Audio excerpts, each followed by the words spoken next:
So we came to the end of 2015, and overall it was a pretty decent year for gaming. Yeah. So much so that I thought I would make the first official Quackies this year. And I gotta say, I'm pretty excited about it.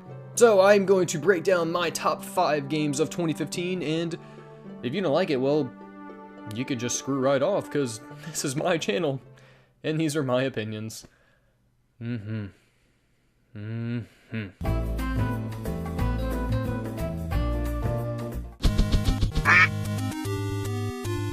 That well is one of those games where you fall down a well. You know, it may not sound like much, but the overall simplicity and depth of the gameplay is something that I just kind of miss from modern day gaming, because the fast-paced nature of the game combined with the juicy art style makes for one heck of a ride, and I for one love the arcade genre. I'm a pretty decent sized fan of that genre, you can say. The unforgiving feeling makes for a very tense playing session, as I rather enjoy the simplistic tweaks in the game whenever you shift to different playing styles. This kind of just fits my raging need for falling down wells, as it does Game Boy visuals, because I love when a game lets me change art styles.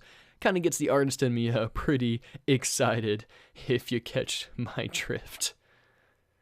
You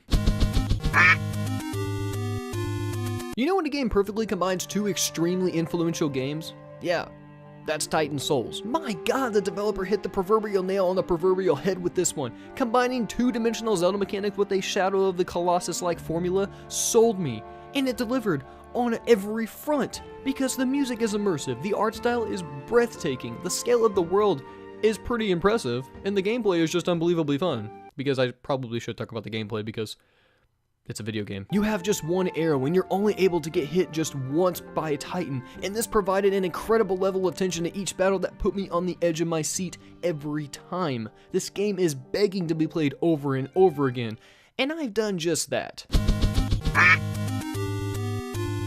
Now this is a game that took me by surprise, because I wasn't really a huge fan of this series leading up to this point. I had tried a couple of the entries, and I really wasn't that into it. And then Monster Hunter 4 Ultimate came along, and both shocked and delighted me in the best of ways. The added verticality to the gameplay is exactly what I felt was needed to this game to make it addicting, and my god, Capcom brought this sausage to an erect level of interest. I simply could not put this game down when it first came out, and it provides one of the most genuinely fun multiplayer experiences that I have had in years. Pitting yourself and friends against a ravenous, monstrous being is both terrifying and rather exciting. Monster Hunter 4 Ultimate is a game that's going to take me years to come close to finishing, and Capcom, you deserved my $40 for that.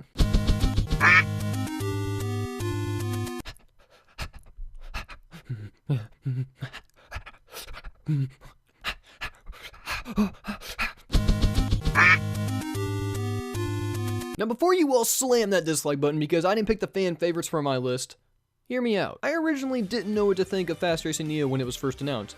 I was very skeptical. I was one of those guys, and I snobbed my nose at it thinking, well, there's just no way this can be as good as F-Zero. Ladies and gentlemen, I was wrong.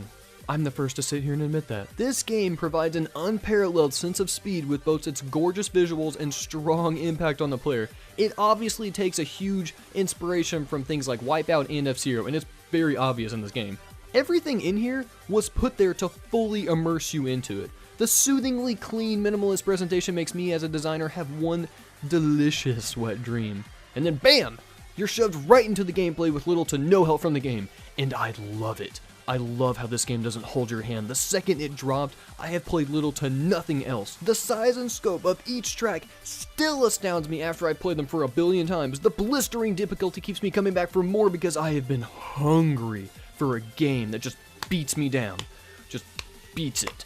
And feels incredibly challenging yet fair to the player. I do not for 1 second ever think that it is the game's fault if I lose a race. It is all on me. And then I just pick myself back up and I get back in my racing pod or cart, whatever these things are. This is actually a racing game where I'm 100%ing the time trials by beating all the developers' times because I just cannot get enough of it. Do you know that I actually wrote some fan mail to Shin and Multimedia and personally thanked them for this game?